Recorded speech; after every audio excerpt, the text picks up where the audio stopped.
Hey everyone, it's Fancy Nightman here, and today I'm going to talk about an opening called the Marshall Gambit that black can specifically play against white in positions that you can usually see in lower rated boards. So for example, let's go ahead and get into this. E4, E5, this is what you see in lower rated games. So I used to play this myself, so don't mind. Knight F3, Knight C6, basic stuff. And then you're going to see the Ruy Lopez. If white plays Ruy Lopez and you're black here, you can go into many different variations, but we're going to go to the main line, which is bishop A, or not bishop A6, A6, and then bishop drops back, because you don't want to trade off the bishop too early in the beginning of the game. Now, the second knight comes in and attacks this pawn, obviously, and white castles. Now, you might say that's a free pawn. Let's go ahead and go into that variation, free pawn.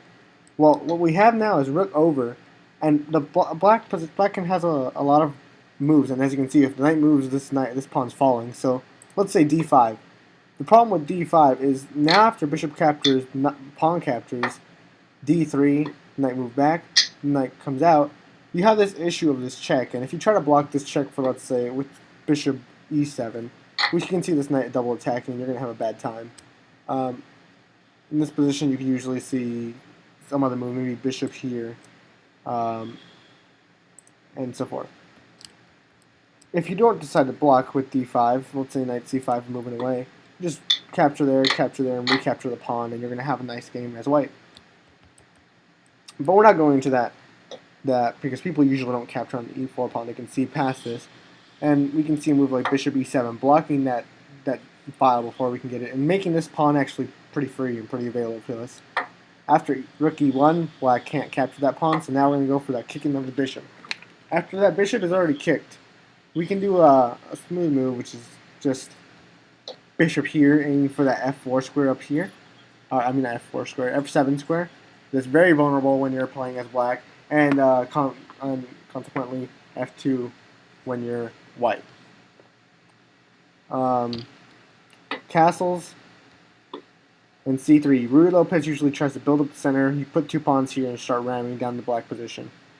Let's see.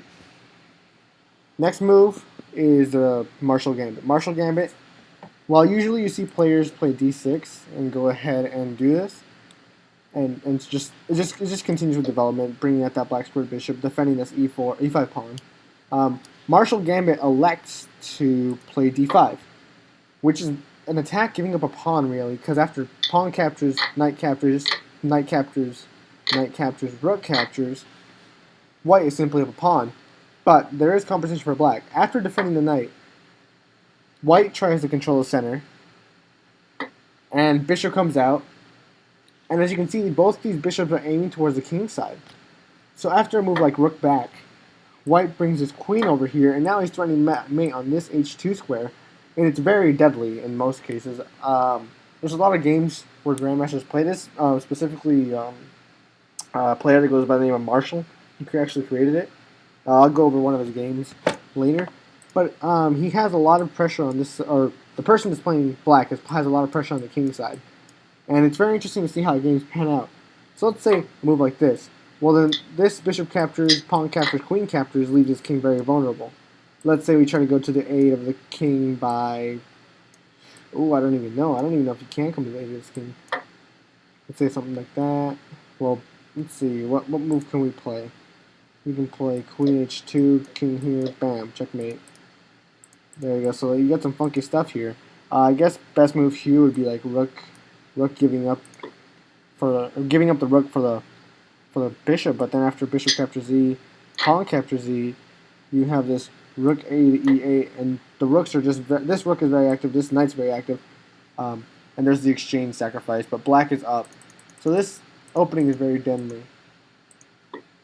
So this is what the Marshall Gambit specifically is, and I would recommend it highly to people playing black and that are facing the Ruy Lopez often, as you might in lower rated games, and sometimes in higher rated games. I mean, grandmasters play this.